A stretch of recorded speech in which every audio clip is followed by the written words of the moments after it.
Você imagina que você tem um filho bonito, e que ele quer muito estudar música, quer se tornar um músico. Mas o pessoal não faz muita fé, não bota muita fé, olha assim, ele até tem uma vocação, mas não é lá essas coisas.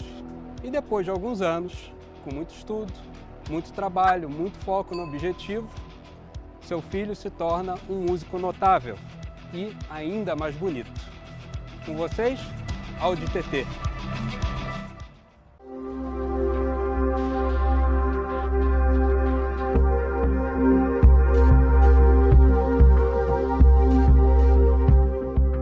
O Audi TT foi lançado como conceito em 95 pela Audi. Uma coisa que ele tinha de muito característico era uma disruptura na linguagem automotiva da Audi até então. O conceito, ele é muito parecido com o de produção. A característica principal dele é uma linguagem bem simples, com superfícies bem planas, suaves, com gráficos bem duros, bem geométricos. O primeiro conceito, de 95, ele trazia esse estilo um pouco retrô. Se você olha de lateral, de side view, ele é quase simétrico, mas ele é extremamente marcante, com as caixas de rodas bem definidas, com um perfil baixo, uma proporção de vidro e porta de carro super esportivo. É claramente uma proposta extremamente esportiva. O que esse carro tem assim de mais trivial? Motor dianteiro, transversal, tração dianteira. E o que aconteceu? Isso trouxe alguns problemas mecânicos para o carro e que interferiram no design do carro. Esse carro aqui de produção, e a gente teve a felicidade de pegar exatamente um modelo cabriolé, ele é muito parecido com o Show Car. É praticamente uma vitória quando você faz um carro conceito que não tem muitas restrições, que você pode gastar a grana que você quiser, e quando o carro de produção sai bem parecido, é uma vitória de design e engenharia. E uma das coisas que o conceito tem, o conceito era um coupé fechado, não era cabriolé, e ele tinha uma curva bem acentuada aqui e uma coluna C bem massiva. Esse desenho acabou permanecendo na versão cabriolé, então ele é quase uma cópia exata do conceito. Uma das coisas que são muito marcantes também no carro é a evolução da grade. Nós vemos aqui o trabalho que foi feito da grade da Audi, mantendo o desenho mais ou menos original, se adequando às novas formas. É muito mais dinâmico, é muito mais atraente. É tudo nivelado com a linha da carroceria. Você vê que esse carro ele não tem muitos vincos. Os vincos que eles têm, por exemplo, esse aqui, ele ajuda a definir o volume, ajuda a focar a atenção na grade. Esse carro não tem nada que seja uma firula desnecessária.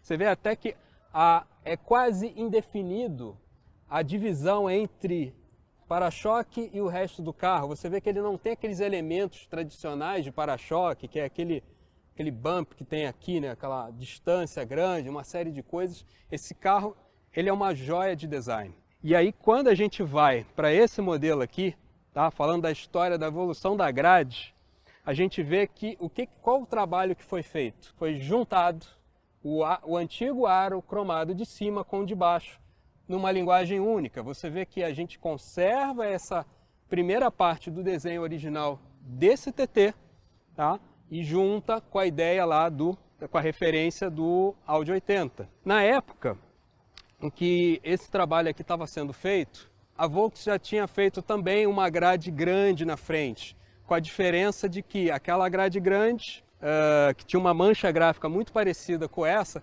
ela é mais vertical e ela é para fazer um V. Então a proporção disso com isso é muito diferente. Então as pessoas falavam, botaram a grade da Volks no Audi, do Audi no Volks, e não é verdade. Aquilo já existia na Volks, é um desenvolvimento separado, e o da Audi tem essa premissa de juntar as duas grades de cima e englobar. Então são desenvolvimentos muito diferentes. E quando a gente vai para o modelo de 2018, a gente vê a evolução dessa temática. Nós temos o original, o evoluído, o final. A gente tem aqui uma linguagem mais facetada, mais moderna, mais dinâmica. Ainda se vê a mancha gráfica da Audi. De tempos em tempos você muda e evolui, né? Acho que a palavra certa é evoluir o design da grade. Tá? Mudar de redondo para quadrado não é uma opção, porque você tem problemas de identificação do modelo. E se você não identifica o modelo, você tem queda nas vendas e por aí vai. Então, a identidade de design de um produto, especialmente um carro, é extremamente importante nesse sentido, de fidelizar os lucros, de fidelizar o público. Tá? De uma geração para outra, a gente pode observar o que evoluiu em termos de design. Aqui a gente tinha um estilo mais técnico, mais até purista, né? Com os elementos característicos dele. Tá? Uma coisa que é muito legal é a história do farol aqui, né? Aqui a gente tem uma máscara preta, uma linha como indicador de seta e tem um desenho bem recortado, bem facetado ali. É mais product design do que qualquer outra coisa, tá? Apesar de ficar muito legal no carro. Esse aqui a gente já tem uma evolução dessa linguagem com mais emoção. De um modo geral, se a gente contrastar esse modelo com o outro, a gente vê que esse aqui, de uma geração para outra, ele ficou mais escultural e mais emocional, enquanto o outro é mais uma obra mais purista de design. Esse aqui se desvinculou um pouco do conceito original e trouxe um pouco mais de escultura esportiva para o carro.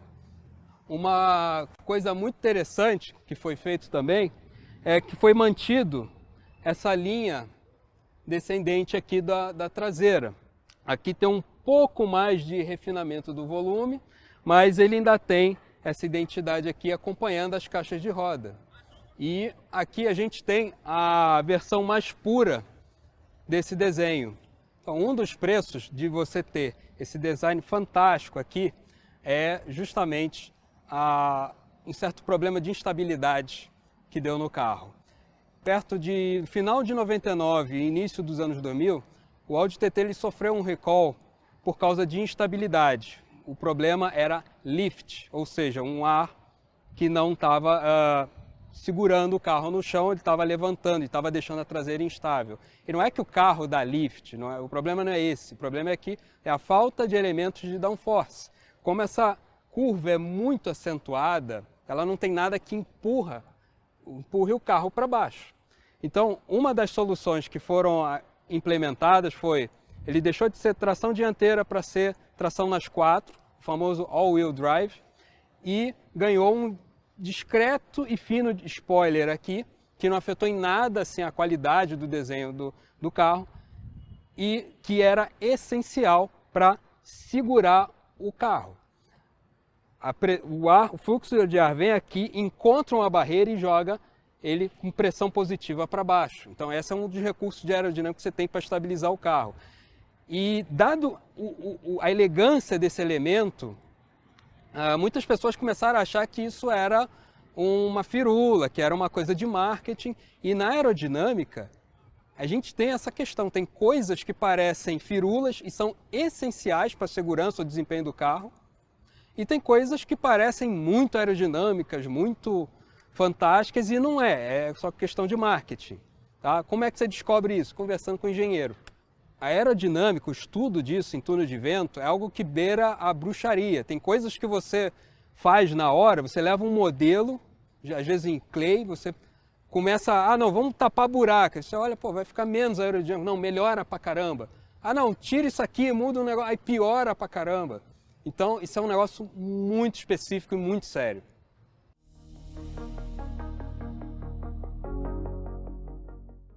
O modelo 2018, além dessa evolução na grade, que ficou extremamente dinâmica e moderna, né, e bastante agressivo também, ele se caracteriza por, de um modo geral, estabelecer, se você ainda tinha alguma dúvida que esse carro ia ser um esportivo, uma opção de esportivo no mercado, esse aqui tirou suas dúvidas, né?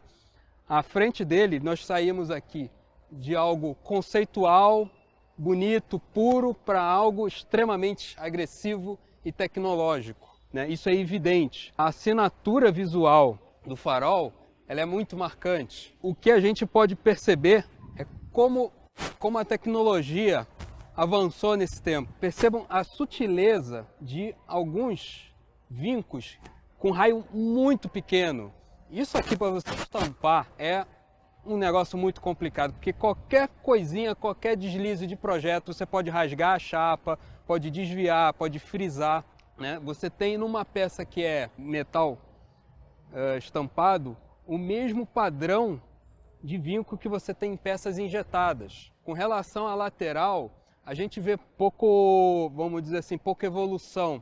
Se a gente comparar o 2018 com o 2011, a gente vai ver que o 2011 é mais escultural, mais emocional, né? Principalmente na lateral. Aqui ele tem uma musculatura. Esse aqui já é bem flat e joga esse eye catcher aqui, né? Que essa seção que pega a luz, né? E faz um desenho de highlight muito bonito aqui. Apesar de não ficar tão mais esportivo quanto a versão anterior, a gente vê, foi um perfeito resgate do primórdio do carro. Nesse sentido, ficou muito legal. Uma evolução marcante também foi o fato de você ainda ter a menção a uma característica original do carro, que é aquela linha arredondada, com um tratamento que você tem a leitura do elemento tradicional do Audi TT e você tem uma solução melhor aqui de volume que possibilita você ter um spoiler mais eficiente e por aí vai. Então, trabalho de engenharia e design perfeito. E no interior a gente vê uma vocação puramente esportiva nesse carro aqui.